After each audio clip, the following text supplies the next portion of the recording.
Good morning to everyone. Welcome back to the second session of this 5 days online FTP on vehicle electrification and smart grid, a path towards sustainable future. So for this session, we have with us Mr. Saravanan Tyagarajan, who is an alumni of our own PhD College of Technology, who did his ME Control Systems in PhD College of Technology. Currently, he is a senior technical lead in Mercedes-Benz Research and Development India. So his responsibilities include end-to-end digital system validation of electrical and electronic system in body and comfort domain for Mercedes-Benz cars, responsible for system modeling, simulation, and system validation of mechatronic system. Prior to this, he was with Robert Bosch Engineering and Business Solutions, Coimbatore, India, for 2 years, where his responsibilities included development of simulation models for internal combustion engines, engine performance analysis, model in loop simulation, and validation of engine control models. So he has received various rewards and recognitions, including Daimler Inventor Trophy, Best Outgoing Student from the Department of Instrumentation and Control Engineering, PhD College of Technology, and VI Mantras Research category from National Instruments India in 2012. To his credits, he has 8 patents. I welcome you, sir, on behalf of PhD College of Technology, the Department of Electrical and Electronics Engineering, and AICTE. Thank you for accepting the invitation. I hand over the session to you, sir. Thank you, ma'am. Thanks a Thank you. lot for the introduction. Yeah, Thank of you, sir. course, she spoke one complete slide of my introduction. Yeah, thank you for Thank that. you. Thank you, sir. Sure. Thank So, yeah, so today's topic is basically the future of mobility, and this is basically for the faculty development program on the electrification and smart grid, a path towards sustainable future. I know this is going to be the last day, so most of my information should have been already repeated by the people earlier. So I thought I would make it even more interesting because now I'm at the final stage. I just have to ice the cake that is already baked for you. But yeah, I would like to start from the space of the sustainable future. This is because when I say I have to put an electric car on the road, it's not just enough that I produce the car. I also need the infrastructure for it to charge. So I need a charging company and I need enough power that has to be supplied to this charging company. So I have to have a power generation model. So it's a lot of industries that should come together to make this goal achievable. Which means when I say I have to put an electric car on road, n number of industries should align to it. So why should a power generation company align to a business of a car maker? This means the goal of making electric cars is not really from the car maker, it's basically from the United Nations. I feel this is one space where I'm not sure if people spoke much about it, but I think this is the space to start our discussions today. You understand what is sustainability, who defines sustainability, what do they really mean by sustainability, and why are industries aligning to it. So basically, the Sustainable Development Goals comes from the United Nations, as I told you earlier. And here they identified 17 goals for people on the planet. That's what they call. And this is a 15-year plan which is laid out in 2015, and this should be achieved in 2030, and we're already one third the distance covered. So during this, if we just go through the slides, you will really able to relate what really happened in these 5 years to make this achievable. Yeah. Yes.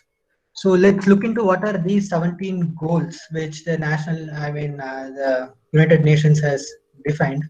This is basically they wanted 17 clear goals for the people, for the planet. They wanted no poverty, there should be no hunger. They want a good health and well-being. They wanted a quality education. They wanted gender equality everywhere in every industry. They wanted clean water, sanitation. They want a clean energy. They also wanted decent work and economic growth, the innovation and infrastructures, and reducing inequality, be the racism or whatsoever it be. And then they wanted sustainable cities and communes. Similarly, they have clearly 17 defined goals, and they say like the world should align to these 17 goals and help them achieve it by 2030. So this is the space where it really started, or the other way, like we talk about the sustainability, and this is the seed for it. So this is where it all started by 2015. So in alignment with these 17 goals, Mercedes-Benz has redefined these 17 goals for its work area, because every industry has to adapt these 17 goals. And Daimler has connected it to 9 broad categories. And the first category, they call it as climate protection and air quality. So, and the second they call it as resource preservations. So first is in general talking about the emissions, second is talking about the reusability of material, and third is the livable cities. They wanted a very good city infrastructure which is livable with less air pollution and things like that. And then they wanted safer traffic, so they aligned to the topic of health here. And then the data responsibility. This is all what the things company think has to do it for the public. And the remaining 4, the human rights, integrity, people, and partnership, it's for its own employees, associated partnership companies, their suppliers, and on those supply chains. So if you could really want to map these 9 goals to the 17 goals, you could really find at least one goal aligning to every piece of this 9. So this is how Mercedes-Benz or Daimler thinks that it is aligning with the 17 goals that the United Nations has defined.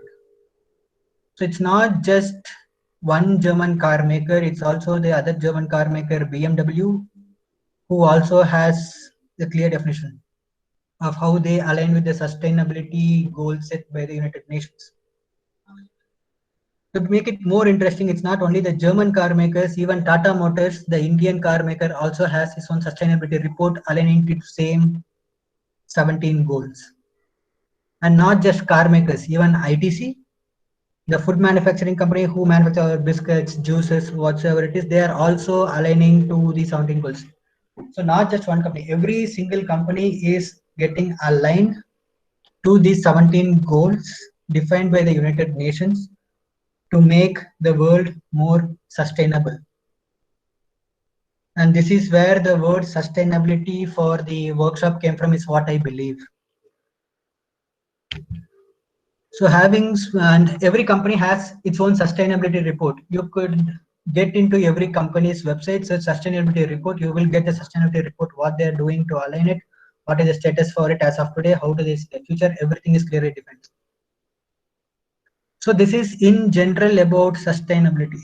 Am I talking too fast? Should I reduce my speed? No, sir, I think it's fine, sir. Yeah, thank you. So this is in general about the sustainability, and now what we'll be seeing is the future of mobility, the actual topic. And the future of mobility, if I see for the Daimler world, it is defined as 4 broad categories. One, we call it connected. Second, we call it autonomous. Third, we call it shared services. And fourth, we call it electric. So we split those 9 chunk groups again into 4 chunks. So first we had 17 definitions from UN, and that is derived into 9 for Daimler, and again that is cut into 5 for the public, and this 5 is categorized into 4 broad categories. And now we will see like how by getting into these 4 categories, we are again relinking back to the 9 or the 17 goals set by the United Nations for the sustainability. So overall, this is going to be the agenda. We'll be talking about the connected cars, the autonomous cars, the shared services, and the electric cars. Of course, you had a very detailed session on autonomous cars, your electric, I knew it, so we'll just touch slightly on those areas, but yeah. So I thought I would introduce myself at this space, but anyway, ma'am has given a good introduction, but let me reiterate. I'm Saravanan T. I did my master's at PSG Tech on Yummy Control Systems. Then I was working with Bosch.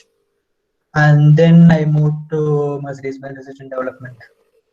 And predominantly my work area is the plant model development for the control function validations in loop. When I say plant model development, it also include one-dimensional plant models, three-dimensional plant models based on the systems we work upon. And then, as ma'am told, I had 8 patents which is split across around the same case topics. I had 3 patents on connected cars, 1 on autonomous cars, 3 on the security and safety features, and 1 on the electric. So these are the patents which are already filed at the Indian Patent Office so far. So this is in short a quick introduction about me. Now getting into the details of the session. We'll have to understand where are today's cars standing and how far is it to achieve the final goals of complete case. So we know there are these modern cars. When I talk about modern cars, they are basically the high-end cars, and we'll just look into quick categories of the control features what they have. They have a lot of control features, but we can really categorize them into groups. The first group is called as the powertrain control. So these control softwares are responsible for driving the car, like conversion of the fuel to energy and feeding it to the wheels. How do they accelerate the car on the road? So these control softwares talk about the part of powering the car, and they call it powertrain. Second category is occupant safety. So how do I safeguard my occupants in the car? So when there is accident, I deploy my airbag, and then if I want safely brake and maneuver my vehicle, I have my anti-block braking systems, I have electronic stability control, hill rolling. So these things are more with the occupant safety. And then we have features like driver assistance, where today's cars really help the driver to drive in a better way. There is always a difference between driver assistance and automated driving. Driver assistance is something that is helping the driver, and automated driving is something that's replacing the driver. So and that's how it's the basic difference between the driver assistance and the automated driving. The details will just look into the automated driving part of it. So at any point of time, if you have some questions, please keep posting them in the chat window. We will take them up by end of the session. Yeah. Okay. So and then the next category is the infotainment system. This is basically the information plus the entertainment system, where all your music systems are there, your map, GPS navigations are there. All these things come in the infotainment package. And then we have the car security systems. So this is basically how to protect the car. So there's a difference in safety and the security. Safety is for the occupant or people in the car, and security is for the car itself. So like theft prevention inside the car is the security topic, but the occupant safety is the safety topic. And then we have the diagnostics topic, the last category. Here when you take the car to the garage, you just diagnose the issues which are identified by the car by itself, and we burn some healing programs into the ECU to fix all those issues. As of today, we have so many control softwares in the car, and this is where we stand today. And starting from this place, we'll see how the future is going to look like, or how are we preparing for the future to ensure like we are somewhere aligned to the 17 goals set by the United Nations for the sustainability topic. So now we will get into details of the connected cars, but at least until this is the first part of introduction. If there are any questions in this space, maybe we can look into them in the first place and then we can proceed further. Uh, there's some questions posted already. No, right? Okay. So then maybe we proceed further. Yeah. So first part is the connected cars, and this connected cars is really aligned with the topic of data responsibility or the data security, because you are exchanging data with everybody around the world, and this data should be kept confidential and protected, so that other people don't get to know all your personal data. And this connected cars is also going to help with the traffic safety, and this will also make the cities livable. And we'll see how this is going to happen in the first. So first, what do we mean by connected cars? Basically, these cars can talk around the world. They are connected to every part of the world. This is what we mean by connected car. And to what or to whom is it going to talk is what we'll be seeing at this slide. First is basically a car to server communication. So this is basically like, for example, is your navigation system, which is embedded on the car itself. Today's cars, they come with their own maps, and they will have to be connected to the map service providers to get the traffic information, to get the route information on how they have to go.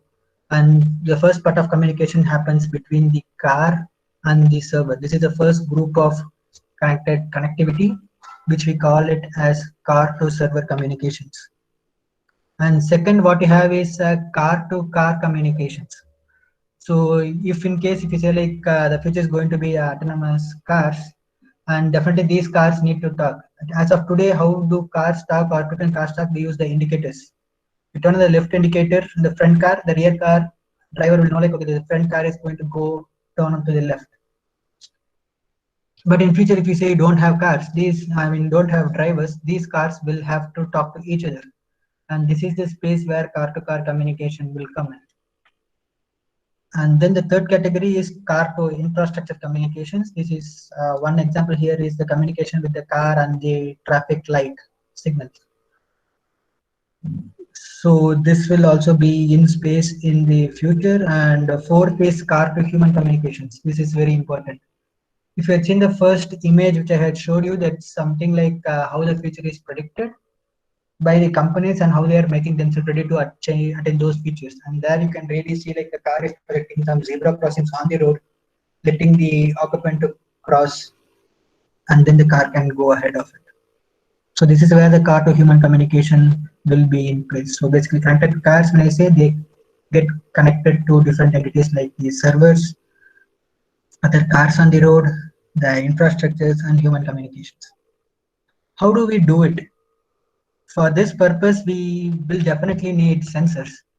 And what kind of sensors do we need? First is the GPS, and then we will also use Bluetooth if needed. We may use cameras, and NFC is a near field communication where you just tap for the access of entry of the car, and then you'll be connected to the Wi-Fi, and you'll be exchanging data with the cloud, and you can also use your mobile phones to connect with your car. So basically there are a group of sensors or stuff around the car that helps you connect. And what operations can be done by connecting with the world is like, you can really do a traffic control content. So we just make the cities more livable by avoiding accidents. And again, navigation, which will help you with the best and optimal routes to travel along the way. And then maybe you can also schedule your car's presence at some point of time. Maybe you are in a board meeting and your car is shared within your family. You can really say like, my meeting is at 4 p.m. I want the car to be here. So in this way, you can really go for scheduling. And today's cars are also being used as health monitoring topics. This is one futuristic topic like, okay, you are going to replace the driver of the car, and what will people do, or what can the car do to its occupants? How do we keep people engaged in a car, and how does the car monitor the people's activities. And one such monitoring activity is the health monitoring topic. Again, we have the entertainment systems, and then we can browse with the internet, and this is also a security topic that's connected with the connected cars. So these are few applications which come under the category of connected cars. And next category would be the autonomous cars. So autonomous cars is basically these cars can drive by themselves, and the name says it. So when it comes to autonomous cars, the company tries to align with the topics of data responsibility, the traffic safety, and making the cars more livable. Because autonomous cars will have to communicate with you. You should schedule a car pickup, which may be through your app, and that's the space where the data responsibility comes in. And again, traffic safety is again the alignment with no accidents, and livable cities is basically if your car can be shared, you try to cut down the traffic and emissions, and you make the city more traffic free for the future.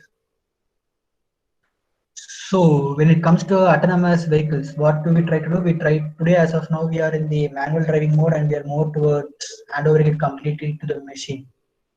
This is what we call as autonomous driving, and maybe there are 5 levels. I hope somebody would have spoken about it in the future, but yeah, let's have a short recap on what it is.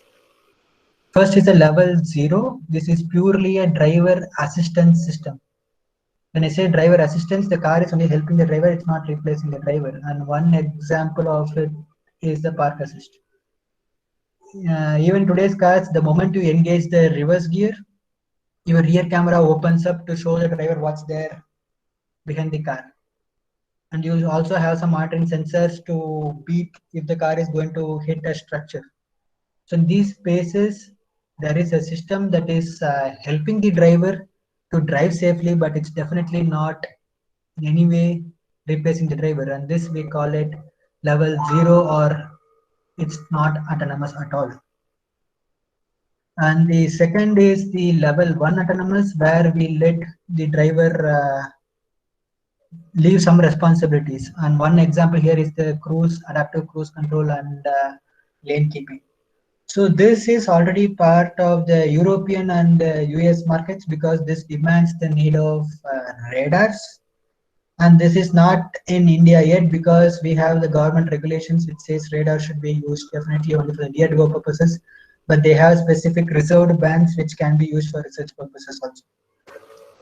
So with this minimal bandwidth, we really can't do the adaptive cruise controls for cars on roads, and that's the space where we have lidars coming in space for the future. So with lidars, we can do them, and we can expect cruise control in India also. So what is this cruise control? Cruise control is basically like when you are driving on a highway, you can really drive at 100 kilometers per hour speed, and today you'll have to keep pressing the accelerator pedal of your car. So by this control system, we try to remove the pedal of the car. Rather, we just set the target speed with which the car should move on the highways, say 100 kilometers per hour. And that is, we take some amount of responsibility out of the driver and set the car running on a defined speed on the road. So it is some level of automation where the speed control is given to the vehicle, but the direction control is still with the driver. So this is called as the cruise control. Adaptive cruise control is an improvised version of it. Let us say you are driving at 100 kilometers per hour, and after 15 minutes you see a car driving at 80 kilometers per hour, and definitely there is a relative speed of 20, it's going to hit the vehicle. So in this case, our car should break down, reduce its speed, and adjust the speed of the vehicle in the front, and this we call it adaptive cruise control, because it's adapting its target speeds. But still the driver has to take a turn, bypass the car in the front. Again, the car will go back to its 100-kilometer target speed and go ahead. So here the driver should do some maneuvering of changing the directions. The next level we call it level 2. Here we also say like driver can take his hands off the steering wheel also, but he should keep monitoring the environment. Why is this claim for? Like if there is an accident, the OEM or the car manufacturer is not going to take the responsibility for the accident. So in other words, if we say like it's a lane keeping or a lane changing, so as I told you, like when you meet a car with 80 kilometer per hour target speed and you are at 100 kilometer per hour, the car itself can change its lane and go ahead and align it to the right lanes as and when needed. If you have to take a U-turn after say 1 kilometer, the car will obviously align itself to the lane that's going to help with the U-turn. So all these automated steps are done by the car, but it's always mandatory that if something goes wrong, only the user of the car is liable for the legislation or the government. So this is called as level 2, and today we are at level 3, and this is like a takeover request or hands-free and eyes. So at least I experienced this at Germany, where we had a test vehicle and we are just driving inside the city. And whenever you go at the speed of below 30 kilometers per hour, at the very low city traffic drives, the car can take end-to-end responsibility. If there is a accident which is happening within this 30 kilometer per hour target speed, the company that's manufacturing car is responsible. But anything goes above it, the car will keep warning the driver, and driver should take over the control, and from then on the driver is responsible. And this we wanted to call it semi-autonomous, though it's completely autonomous below 30 kilometers per hour, but still it's not end-to-end for all speed. So we call it a semi-autonomous cars. And this is at level 3, and these cars are already on the road. Beyond this, we have two levels defined for which the OEMs are working, but still nobody is sure what kind of control system is going to make it happen, or it's always kept in a secret room of how it will look like. So this is a space where the responsibility of the driver slowly moves towards the car, and there is a day where it's completely driver-free cars on the road. So to make this happen, as I told you, there were many control softwares like adaptive cruise control, emergency braking, and traffic recognition, and traffic alerts and car parking assist. These are the control features that is being governed by the car, and there are list of sensors that help make it happen. They are basically the long range sensors that help with the adaptive cruise control, and the lidars that keep with the emergency braking, collision avoidance systems. And then we have cameras to recognize the lanes, traffic signs, speed information. And then we have medium and short range sensors and the ultrasonic sensors, which will help in the parking assistance topics. So with all these sensors in space, we can make the autonomous cars work better. And this is one key research area even as of today, where the topic is all about the sensor fusion. So car manufacturers, they are forced to put so many sensors, but if you could remove one sensor by a computation technique, the company is saving the money. And this is one space where a lot of research is happening in this area. So that is about the autonomous cars, and then we will go ahead with the shared services. So before we get into this zone, I would like to know if there are some questions so that we can discuss them and proceed with the next topics.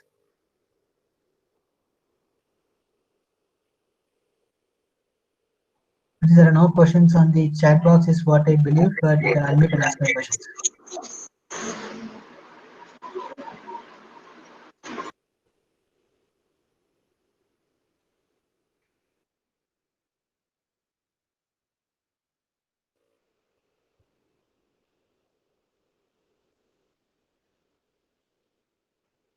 Okay. Maybe we keep continuing the discussion, and if there are some questions at a point of time, we can talk about them in detail. Yeah. So proceeding further, we have the shared services. This topic comes into place because, as per research, a car that is manufactured is just parked for 80% of its lifetime being unused. We also feel it. We get a car during the weekdays. Maybe we drive it from our home to the workplace, park it there. Evening, we just take it back to the home, park it there.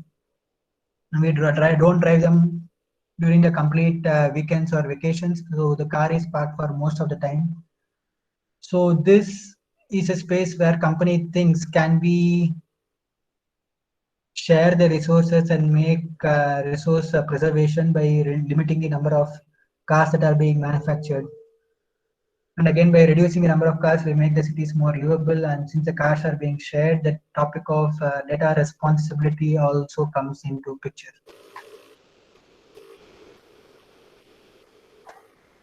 So the type of shared platforms, this is really split into two broad categories. Basically, this topic is not going to talk about own cars. That's very clear because it's a shared mobility. So here it's being split into two major categories. One is called as sharing platforms, other is called as last mile. So sharing platform is basically like how can we share cars, and what are the business models that are available around this car sharing platforms. And the first platform, what we call it as person to person car sharing. I hope we have come across this specific app called as BlaBlaCar or Carpool. Basically, it's like a person who is driving from place A to place B. He can also invite people who are traveling.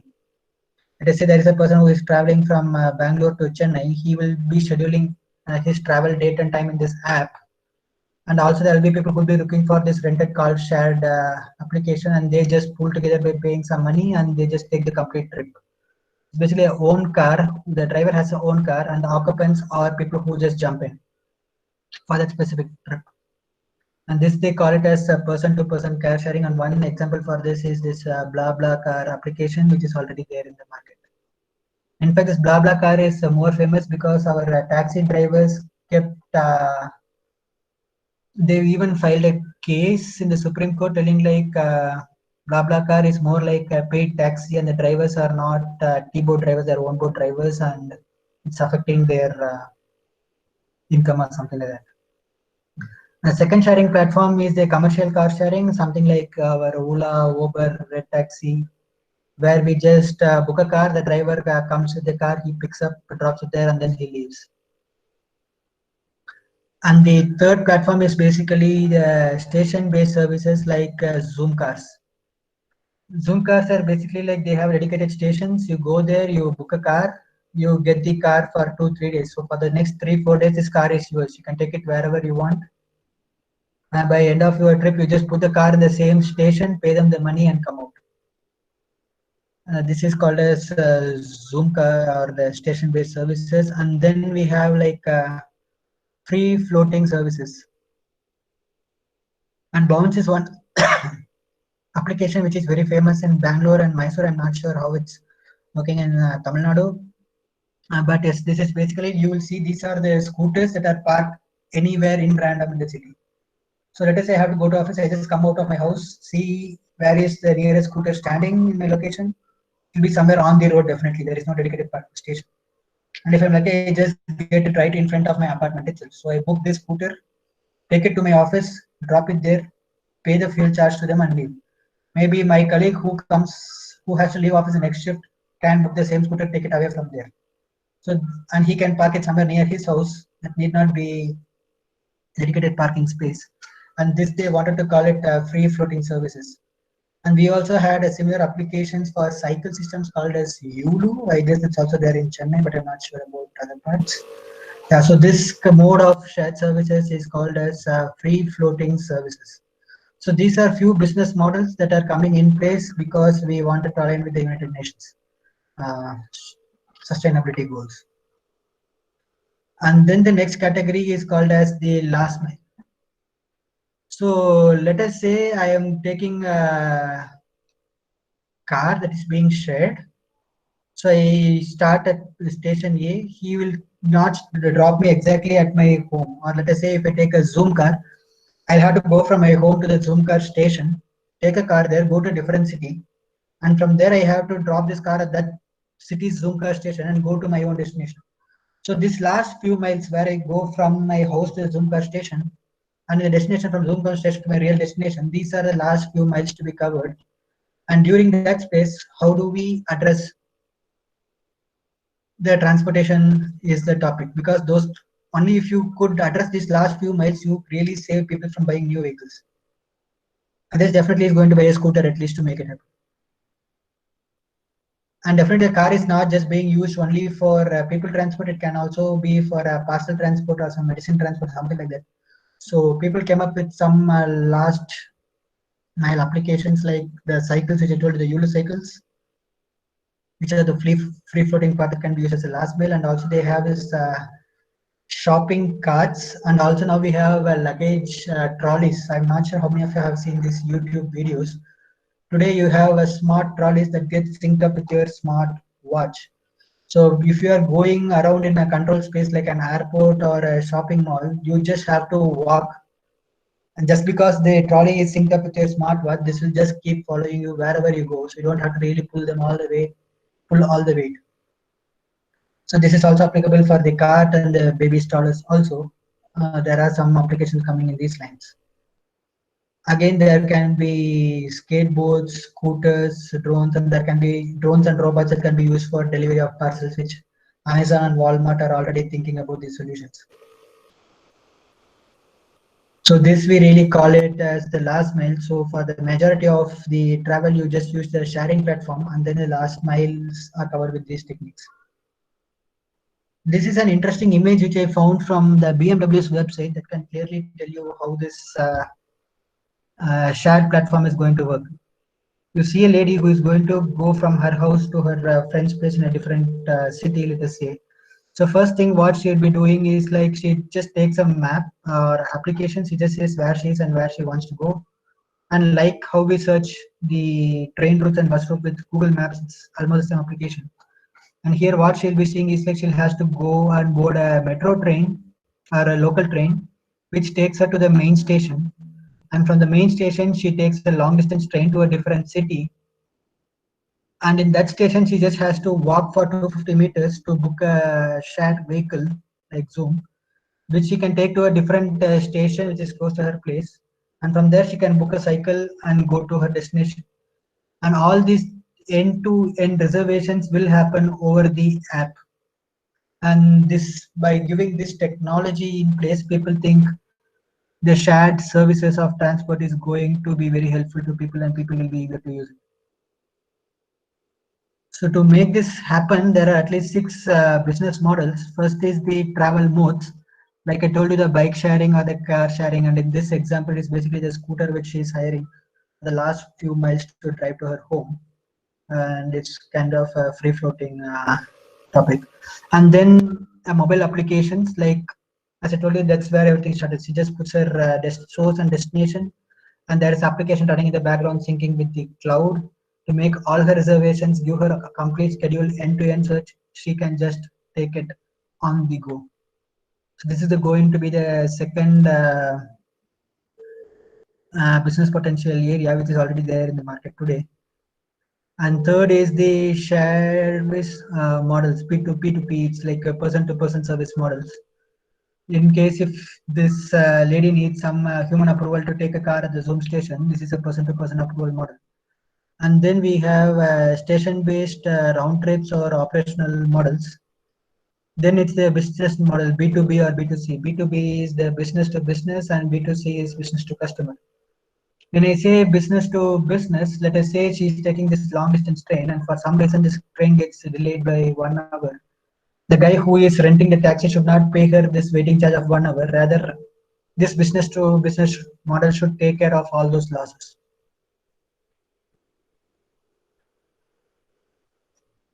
And then we have all these terms and conditions to be avoided by the regulations which for the ride sharing. So these are the six business models that is running, that's going to revolve around the shared transport services for the future. And here comes the last part, which is the electric vehicles. So electric vehicles, as I told you, this is going to help with climate protection and air quality, and also help with reuse the resources. So this is one big area. Like, okay, today I manufacture cars with so much of batteries, and where do I dump these batteries? Can I reuse or recycle them? Is one research area which has to be still addressed in the electrical market. And then we make the cities more livable. So basically, when we talk about electric vehicles, we'll have to understand what are the different types of cars available on road. First is the conventional car, which is purely powered by the fuel, which can either be petrol or diesel, never mind, but it's purely running on the fuel. So it has only a combustion engine that's going to drive the complete powertrain. And then we have the micro hybrid or the hybrid, however you wanted to call it. And here you have the IC engine and also a battery backup. This battery is basically charged by an alternator which is already inside the car. And this power will be used for start stop functions. So basically during, I mean, you would have seen this in many places that two people who are in the near hilly regions can really see it. Whenever you see a lorry going in front of you, whenever he wants to accelerate faster, the driver is going to press his accelerator pedal, and during that specific point of time, you'll see a lot of smoke coming out of his car or the lorry. So it is one main area for pollution. This is one space where this stop start function is going to help. So whenever you are going to start the car from zero speed, this will be really powered on the electrical drive. So the battery is going to drive the complete wheels. So the IC engine is not going to run, and hence there is not going to be any emissions in place. So this is one space where people thought they could bring down the emission levels, and this is where the micro hybrid or the hybrid cars came in place. But these batteries are really small, and they are being charged by the engine itself. And then came up the plug-in hybrids. So this is basically like apart from micro hybrid, you also see additional charging socket available here, which means you can really externally power up the battery. So for all the city traffic conditions where the speed is really low, it will be on the electrical drive. So there is no emission coming in place. And only on the highways, your fuel-based energy will be used to power up the vehicle. And this, they wanted to call it a plug-in hybrid. And this is the first place where you see an electrical socket plus the fuel both coming in place together. This is externally charged. And later we have the fully electric cars where we don't have the fuel at all. It's completely electric, it is externally charged and driven. So these are the various categories of the electric cars, right from starting from the complete IC engine to the complete battery-based vehicles. At least today we have few cars in Indian roads like Mahindra Verito has its own complete end-to-end electric vehicle, and we also have Mahindra E2O which really supports a city drive, but definitely not for long distances for more than 200 kilometers on a cycle. And when we talk about electric cars, we should also talk about charging and smart charging. I think understanding this difference is always important. So the image which you see on the left is the conventional charger or the regular plug point. So what you do, you just plug it to the socket, turn on the switch, it just powers. You have no control. The only control is just boolean on and off, but nothing else. And what is a smart charger? I was wondering how do I explain this, and luckily I found these images on Amazon itself. Amazon is selling these smart chargers, and we can also buy them for our home applications, where this charger is basically synced with your Amazon Alexa, and you can really turn on the appliances by giving command to Alexa. So instead of you go and switching on the power socket, you can just say Alexa turn on my coffee machine, and this Alexa is going to command the charger over Wi-Fi to be on, and the coffee machine is going to turn on. So it's basically on-demand or voice-based provision for charging. And the second is the scheduled charging. You can also schedule it over the software, like turn on the humidifier at 8 p.m. The example is given here, or at 8 a.m. you just want the bread to be ready or your oven to be turned on. You can just make a time-based request for the appliances to turn on and turn off, and this intelligence is brought in, and this intelligence makes it a smart charger. Not just here, we can also control the rate at which we charge, which we'll be seeing in the future slides. So now, autonomous smart charging systems. To make the system works, we wanted certain things to be in place. First, we want automatic scheduling of the charging cycles. So definitely you would have come across, like in India, we have a flat tariff for electricity, but abroad it's not so. During the peak load conditions, your electricity unit price is different, and during the light load conditions, the price is cheaper. And if it's highly windy or sunny, you will be getting paid if you use energy. So this is just to ensure like the bus or the grid is not highly loaded or underloaded, and to keep the system running smooth. So basically, this charging system, if it has the possibility to schedule the charging cycle based on the time, you can really save the money which you spend for the electricity by charging it at the time zone where the price is cheaper. Second is the charging cycle rate and speed. So when you talk about battery, we always talk about the charging cycle. One charging cycle is the number of time you just turn on and turn off. So today you just put your mobile phone on the power, you just turn it on at the zero SOC, and then it charges one shot to 100% SOC. This is one charging cycle.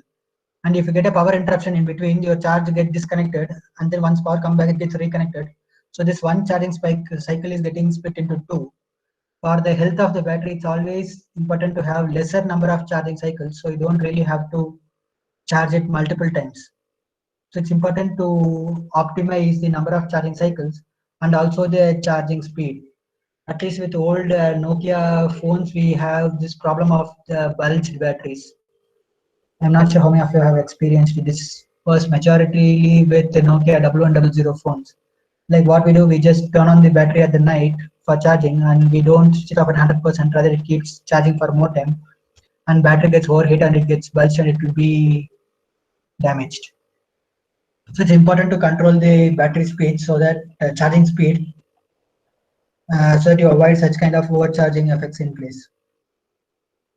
And also, if you were using Motorola phones, and if you connect those phones to MI phones, you can see like the normal charging and turbo charging, which is in other words the different rate at which charging happens.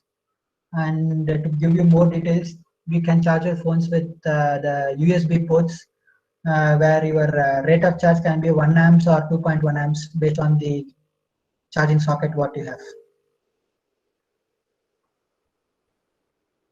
Next, this system should support you the automated payment options. Like moment you charge, you should automatically able to pay. For which a digital wallet should be linked. So this payment, secured payment option should also be part of this charging system, which is not scope of electrical engineering, but definitely the scope of the charging system as a package. And then this should be connected over internet seamlessly and get the operations running smoother, be it the maintenance or the status or the billing or whatsoever. This should be on the internet all the time so that the system efficiency faster works faster if it's a third party system. And definitely when we talk about electric cars, it's not possible to bypass Tesla. These guys are initially they were the battery manufacturers, and then they came into the field of electric vehicles. And one image here is from the Tesla itself, where how they show how they see the future. So all those fuel tank kind of stuffs are the charging points, and you can see a charge sitting next to them and getting charged. And Tesla helps you give the end-to-end solution for your long distance travels and 3 steps. Tesla says it is coming up with its own company's app where you can just say like what is your destination source, what is your destination, and what is the time of start. So moment you give this information, this get into the server, and this server again connects back to your car, gets the status of the battery, how much charge is there, and it again recalculates how much charge is required to cover the complete destination. And it also helps you in identifying all the places where you can charge and how much time will it take to optimally charge considering the number of charging cycles and the speed of charge. So let us say I go from A to B, you may need to charge for car twice for half an hour. It will definitely give you a location for your, which is a restaurant, where you can spend at least 20 to 30 minutes having your food. Meanwhile, your car will also be having its food with the electricity. And this will also keep tracking of your battery SOC and keeps you updated with your trip to ensure like this happens seamlessly. And Tesla is also setting up its own charging stations to make this happen for the future.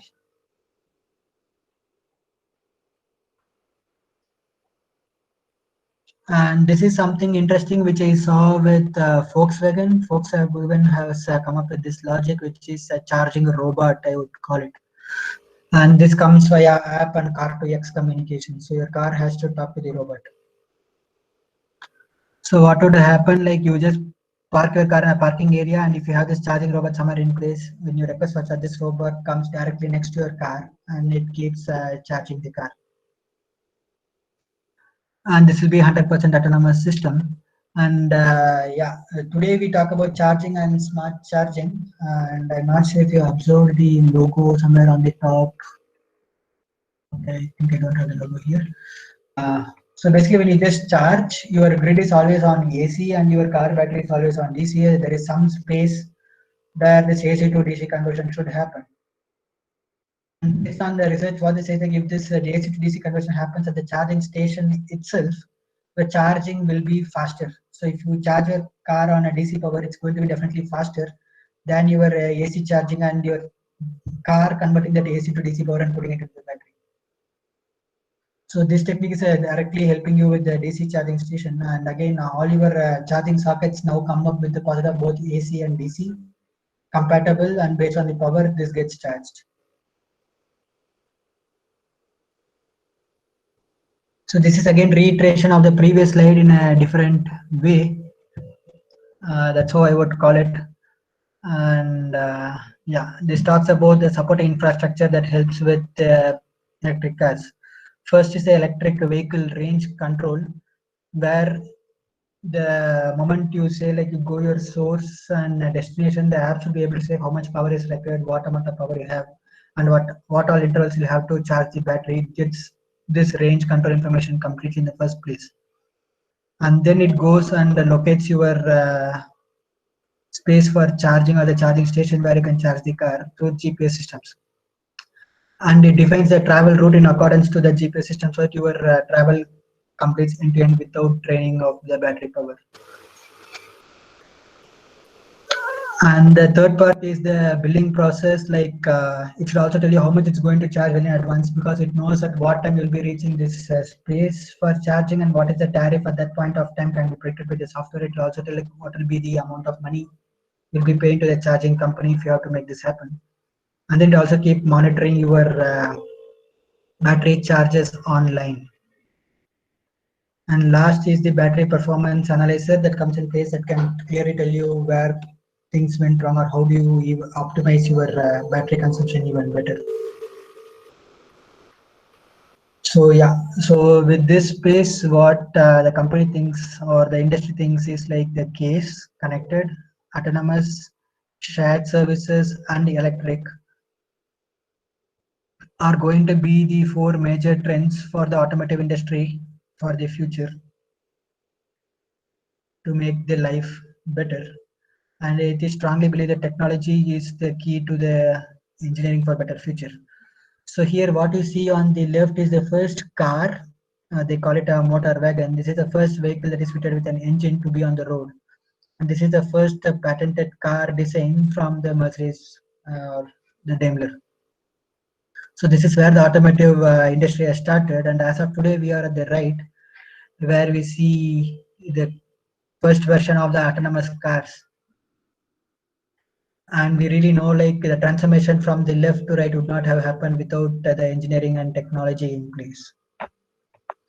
So hence, by aligning to case and the technology, we still think the automotive industry can align to the global goals of the sustainability defined by the United Nations, and we will be in line to capture things by 2030.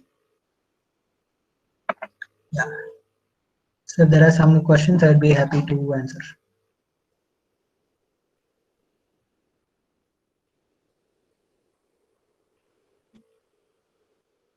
And with this, we come to end of the presentation. So yeah, we're open for questions.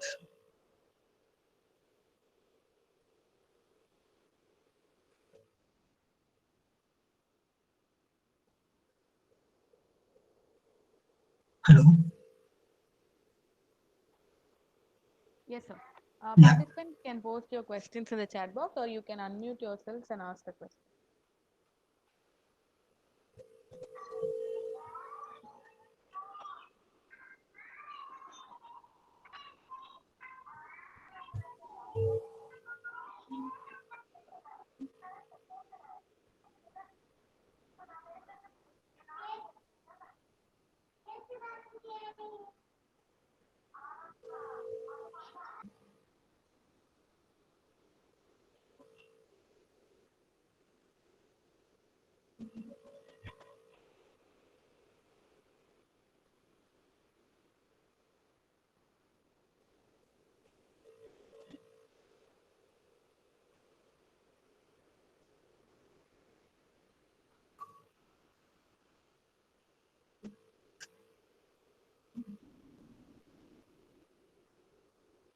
Hello.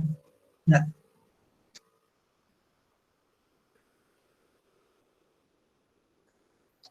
The technology of autonomous cars work in India, and definitely that's the goal. But it's tough to define the timeline for the Indian market. But definitely that's the goal, and that's why when radars had problems with the Indian market, lidars are now replacing radars to help us reach this space. But it's really far, but it's definitely the scope. India is going to be the third or the fourth, or Asia as a whole will be there after Europe and the US.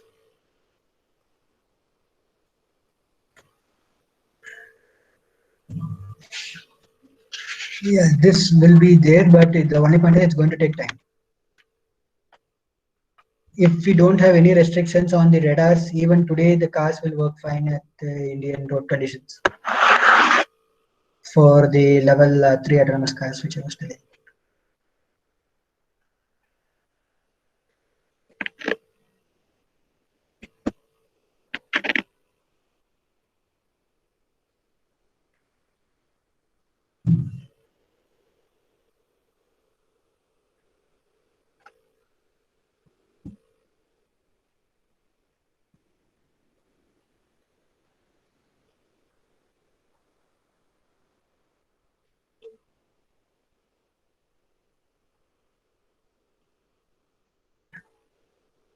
What are the softwares used in autonomous cars?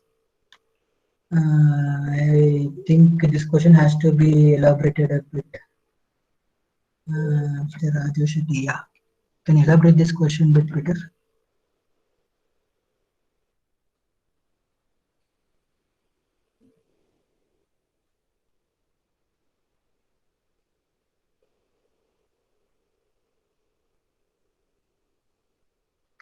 Okay, meanwhile, the next question, is there any prediction on autonomous car infrastructures in India?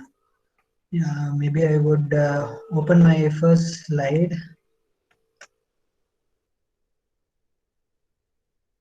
So, irrespective of the country, this is how people see the future is going to be, and this is the prediction.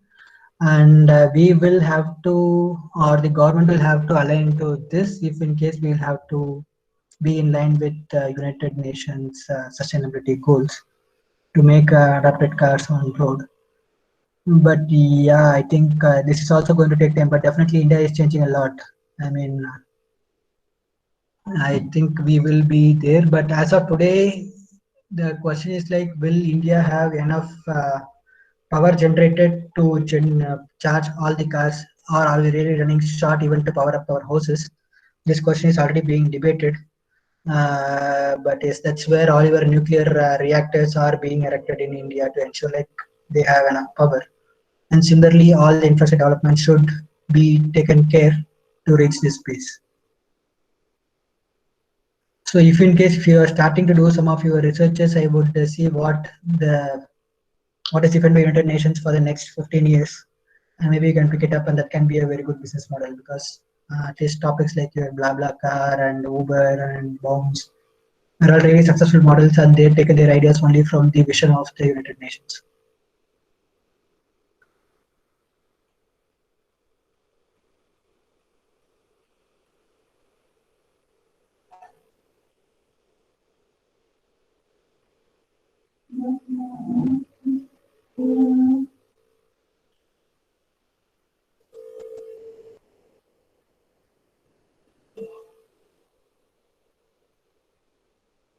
Software used for security system driver assistance. Okay, so software used for So when you say software used, it's basically like what will be mentioned in this specific slide. So just name of softwares. I don't know if you're just looking for the name or what are you looking for. It would be good if you can ask the question.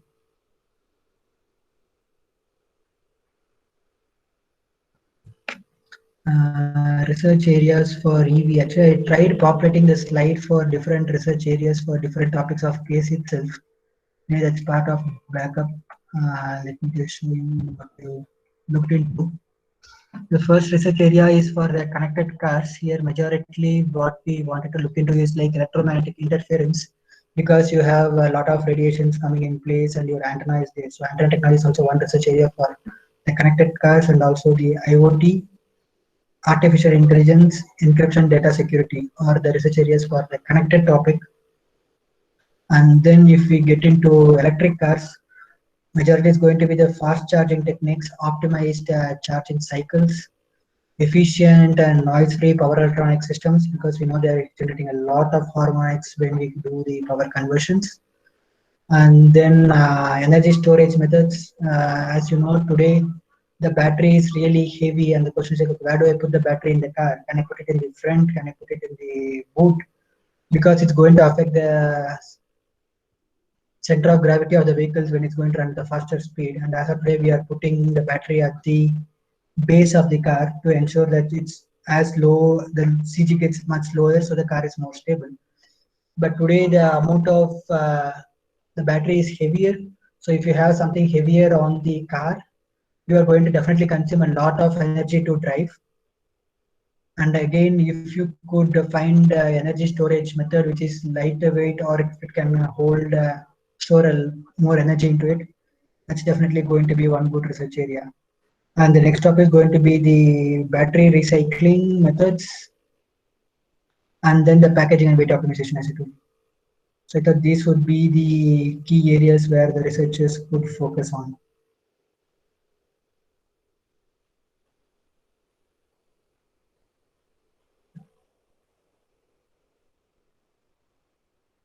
And then what about battery disposal? Yeah, this is, as I told you, this is going to be a bigger topic, and this is where we want a lot of research to happen.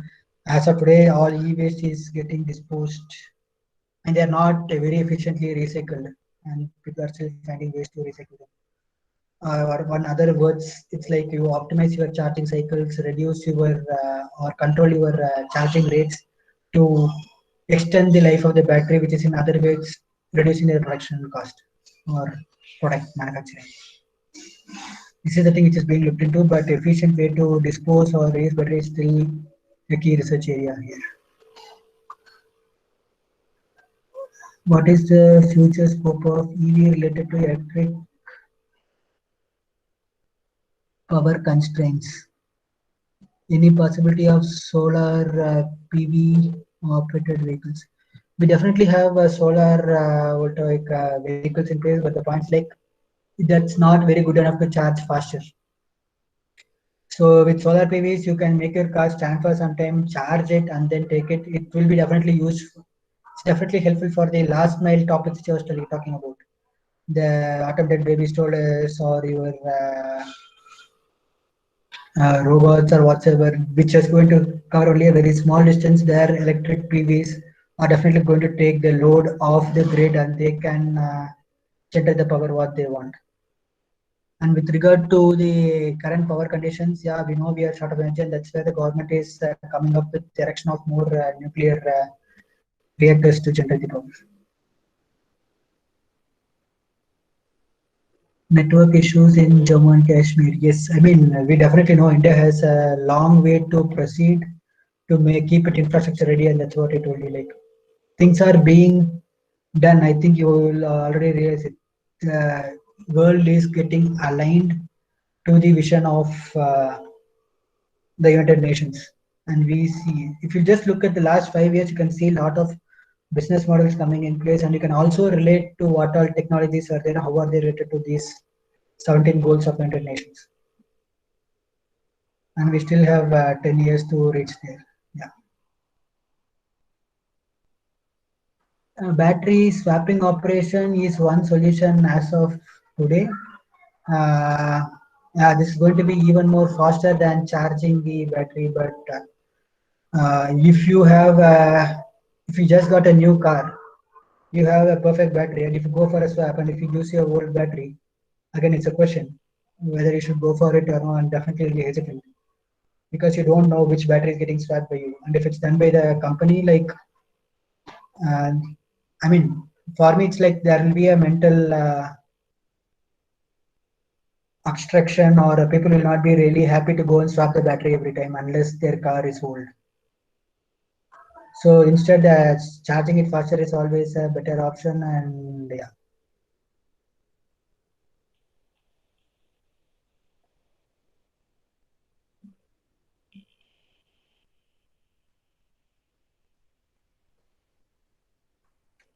so there are also business models that are talking about the battery swapping, but how successful will it be is a question.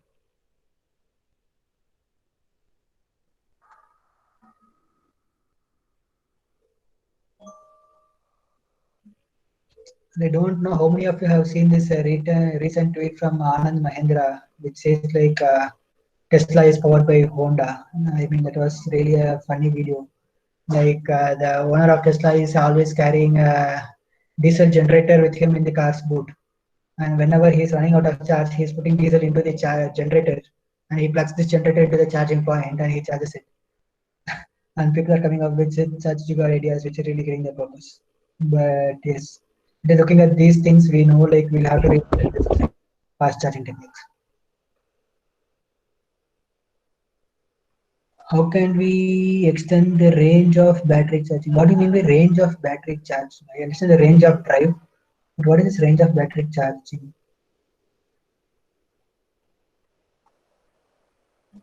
If you're talking about how do you cover more distance, okay, yeah, that's it. If you're talking about more distance, definitely we have only few options: either increase the battery capacity or make more energy efficient devices that can that efficiently consume the power. I mean, these are the only options in hand, honestly.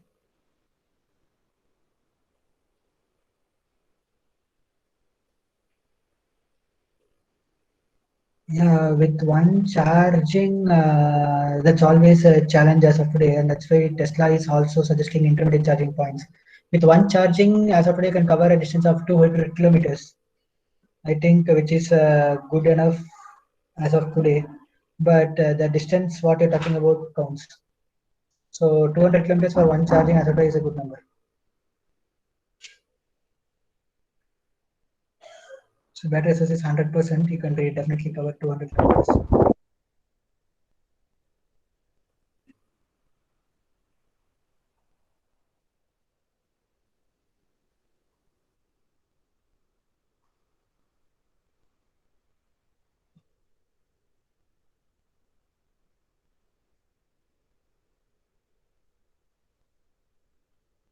Traffic congestion and battery discharging is also a problem. Definitely yes.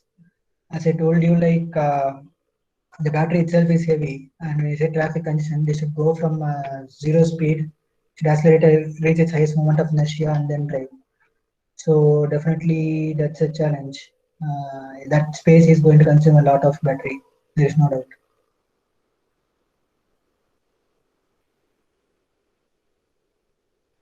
And that's a space where IC engines miserably failed in terms of emissions also.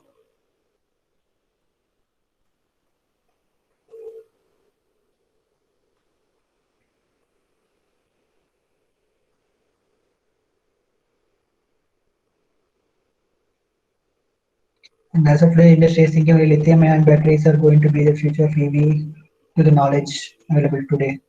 But if you could find something more efficient with lesser weight, definitely that's a space where the industry will look into.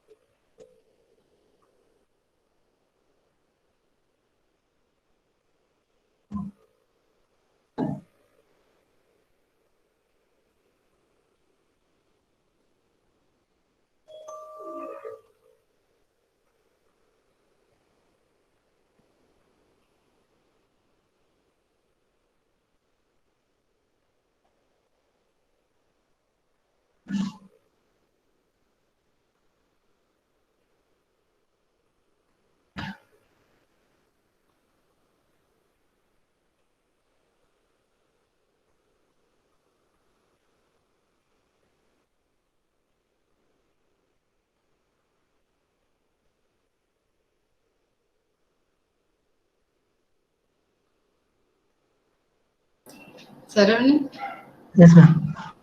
Saravanan, good morning. Good morning, ma'am. Shall we wind up? Yes, There if is, there are no questions, I think, one last yeah, question. yeah.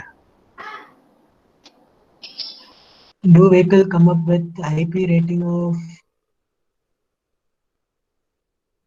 water regression? Oh, protection system that will be helpful to protect the vehicles during flood. Okay, so at least I'm aware, like we are talking about, at least in the industry, we're talking about protecting it from the fire, but definitely we never thought about flood. Is at least to my knowledge, I don't think there is something worked out in this zone. But yes, being electric vehicles, this is one serious space should be looked into, because it's all open to air.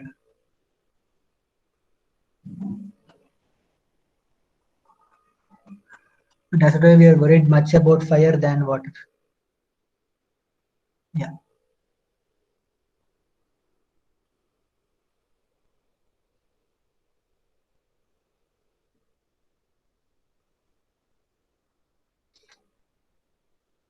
Can vehicles be charged on the go while running on the road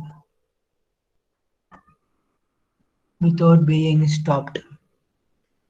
Uh, so if we talk about our Rafale jets being fueled in the air, something should be definitely possible with the cars also. But how will it impact the traffic conditions on the road is something to be looked into. So definitely, if your charging is going to affect the other driver on the road, this will not be allowed by law. In space, you have a lot of space to fly around. You can take deviations and just fly around. But definitely, the road size is constrained, so I don't think it will be possible, no doubt. But will it be allowed is the question in my mind. Because today, you have two batteries in the car. One is a 12-volt battery, other is a 48-volt battery, and these batteries can mutually charge each other. Even 12-volt can charge the 48-volt, and 40 can charge 12 mutually. That's possible. So if that is possible, this should also be possible. But the point is, like, will it be allowed by the regulations? We don't know. At least I don't think so. The regulations will permit this. Yeah, wireless charging is definitely there. At least there are a few prototypes available. But if you, yeah, I think you are not connecting it to the on-the-go charging. So wireless charging is also there, but the point is, like, it's going to take a lot of time. And if you are talking about wireless charging, again, this is one space where it also linked to your electromagnetic interference based research areas.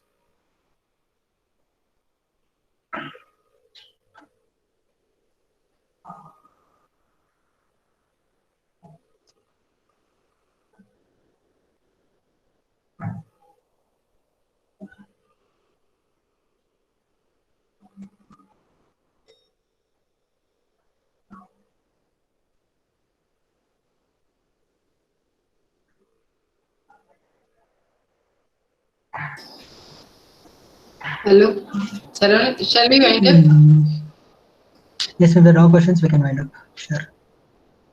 Okay. On behalf of you all, I my sincere thanks to our alumnus, Mr. Saravanan Tyagarajan, for being with us and accepting our invitation to sharing his valuable expertise with us. Thank you, Saravanan. Thank you so much. Thank you, ma'am. Thanks for the Thank you all. opportunity. It's nice to Okay. be with you. Yeah. Okay. Thank Thank you. you all. Yeah. I think Archana ma'am have informed you all the next announcement. Yes. Inform you all by 2 o'clock.